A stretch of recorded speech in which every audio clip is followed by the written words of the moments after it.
গল্পের নাম গ্রামের মানুষের ভালোবাসা। একটি ছোট্ট গ্রামে রাহিম নামে এক দরিদ্র কিন্তু সৎ ছেলে বাস করত।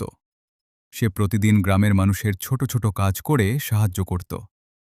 কেউ অসুস্থ হলে ওষুধ এনে দিত, কারো গরু হারিয়ে গেলে খুঁজে দিত, আবার বৃদ্ধদের রাস্তা পার করিয়ে দিত।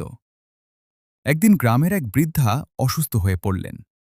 রাহিম নিজের কাজ ফেলে তাকে চিকিৎসকের কাছে নিয়ে গেল। গ্রামের মানুষ রাহিমের এই মানবিকতা দেখে খুব খুশি হল। সবাই মিলে বৃদ্ধার চিকিৎসার খরচ জোগাড় করল। কয়েক মাস পর ভয়ঙ্কর বন্যায় গ্রামের অনেক ঘরবাড়ি ক্ষতিগ্রস্ত হল। তখন গ্রামের সবাই একসঙ্গে কাজ করে একে অপরের ঘর মেরামত করল। রাহিমও দিন রাত পরিশ্রম করল।